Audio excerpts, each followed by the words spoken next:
वाले अधिकारी थक गए, 3 दिन हो गए, बैग कम पड़ गए, बोरियां भी कम पड़ गई, लेकिन कांग्रेस की काली कमाई की गिनती जारी अभी भी जारी है।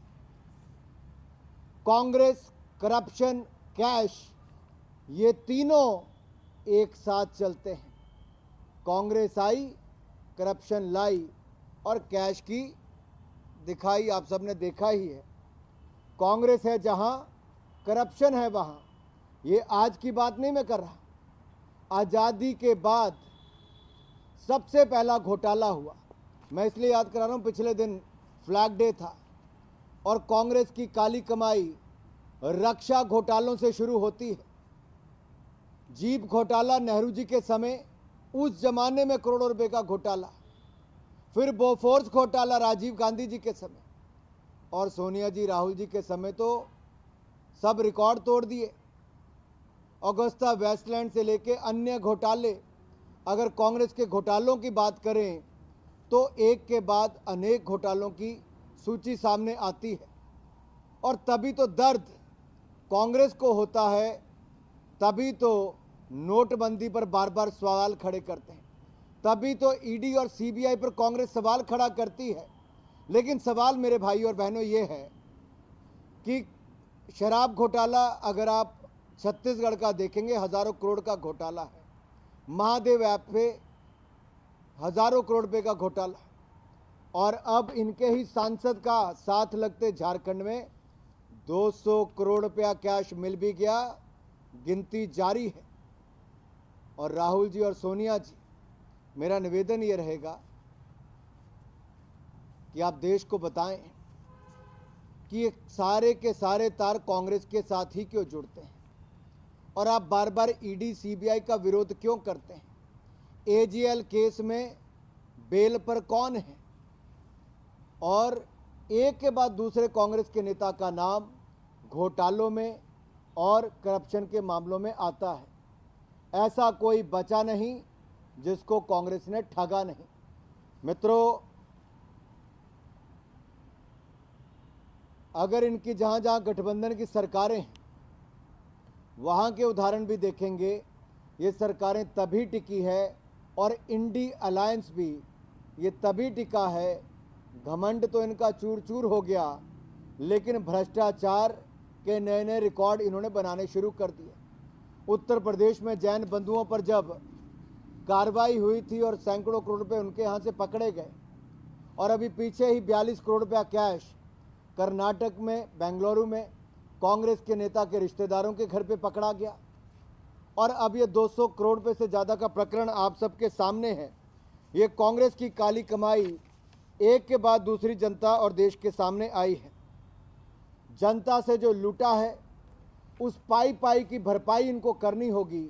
ये मोदी की गारंटी है कि ईडी, सीबीआई या कोई भी कार्रवाई होगी, ये जांच एजेंसियां अपनी कार्रवाई करें और कांग्रेस की काली कमाई को देश के सामने लेकर आए। मेरा निवेदन कांग्रेस से, सोनिया जी और राहुल जी से रहेगा कि अब तो चुप्पी तोड़ो। ऐसी कौन सी मजबूरी है कि कांग्रेस का और गांधी परिवार का चुप रहना जरूरी है? ऐसी कौन सी मजबूरी है कि हर जगह काली कमाई करनी जरूरी है? ऐसी कौन सी मशीन लगाई है कि करोड़ों रुपए की छपाई करके दिखाई है? और कोई प्रदेश ऐसा कांग्रेस शासित नहीं बचा है इनके गठबंधन का, जहां कांग्रेस के काले कारनामे, काली कमाई और ये नोटों की ये आपके सामने ना आया हो।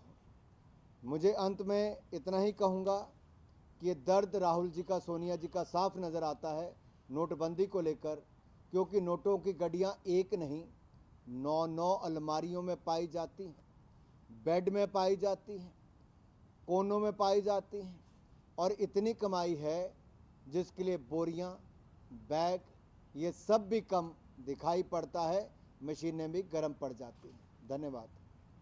अनुराग जी, चाहे वो झारखंड की सरकार हो या बाकी राज्यों में जहां पर ऑपोजिशन की सरकार है, वो लगातार आपकी सरकार के ऊपर ये भी आरोप लगाती रही हैं कि केंद्र की तरफ से उनको सफिशिएंट पैसा नहीं मिलता है।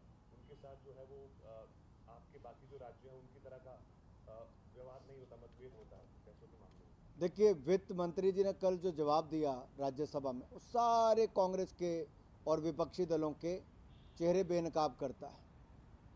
अभी तो आप ये सोचिए, केंद्र ने तो दिल खोल कर दिया, 13वें 14वें 15वें वित्त आयोग में तुलना करके बताया। जीएसटी कलेक्शन भारत सरकार ने वन नेशन वन टैक्स लगाया, उसका लाभ मिला। लेकिन आज तो मैं कांग्रेस के टैक्स की बात यहाँ पे कर रहा हूँ। हम तो देश की तिजोरी भर रहे हैं, पाई पाई से गरीब की भलाई मोदी जी कर रहे हैं, और कांग्रेस की काली कमाई ये देश के सामने नजर आई। सर, वहाँ पे अगर बात करें झारखंड की बात करें तो वहाँ पर इंडी गठबंधन की सरकार है, हेमंत सोरेन जो है वो मुख्यमंत्री है। क्या आपको लगता है कि उनका भी प्रश्रय है? अगर राजस्थान में सचिवालय में मुख्यमंत्री से जुड़े विभाग के अधिकारी से और उनकी सरकार में करोड़ों रुपए कैश और सोना मिले, छत्तीसगढ़ में कांग्रेस की सरकार में हजारों करोड़ की लूट हो और सीधा महादेव ऐप और भूपेश बघेल जी के साथ नाम जुड़ा, और अब झारखंड में कहा जाता था कि वहाँ के मुख्यमंत्री और कांग्रेस के नेता ट्रेनिंग लेने आते थे छत्तीसगढ़ में, तो ट्रेनिंग क्या मिली? ये कांग्रेस की काली कमाई और कैश की ये नोटों की गड्डियाँ जो सामने आई, जो मशीनें भी गिनती करने में हाँफ गई। अब आप समझ लीजिए कितनी है कांग्रेस की काली कमाई। अनुराग जी, क्या इन कैश का संबंध कोई कांग्रेस मुख्यालय से भी था? देखिए, बात ये है कि आखिरकार एक सांसद के पास इतना पैसा, इतनी काली कमाई, क्या ये सांसद तक है कि आलाओं तक, आला कमान तक है? क्या ये पैसा कांग्रेस की तिजोरियां भरने के लिए केंद्र हाईकमान को दिया जा रहा है? पार्टी का है, परिवार का है? आखिर पैसा किसका है? इस बात का जवाब देना पड़ेगा। ये बार बार बात सामने आई कि ये काली कमाई से केंद्र में, दिल्ली में पार्टी और परिवार तक पैसा भिजवाया जाता था। ऐसी बातें सामने आती हैं और चुप्पी कांग्रेस की और राहुल जी की और सोनिया जी की दिखाती है कि कहीं ना कहीं दाल में कुछ काला है। यहाँ तो पूरी दाल ही काली नजर आती है। लेकिन अनुराग जी, अभी तक इस पर राहुल गांधी या कांग्रेस पार्टी चुप है। आखिर ये चुप्पी क्यों? ये काली कमाई पर राहुल गांधी जी और सोनिया गांधी जी चुप क्यों? ये चुप्पी बहुत कुछ कहती है कि काली कमाई का सीधा कनेक्शन कहीं और नहीं, उन आकाओं के साथ भी हो सकता है जो नोटबंदी के खिलाफ बार बार बोलते हैं, जो काले धन के खिलाफ बार बार बोलते हैं, जो ईडी सीबीआई के खिलाफ बार बार बोलते हैं। वो संरक्षण देने का काम करते हैं एक काली कमाई करने वालों को और इनकी जेबें भरने वालों को।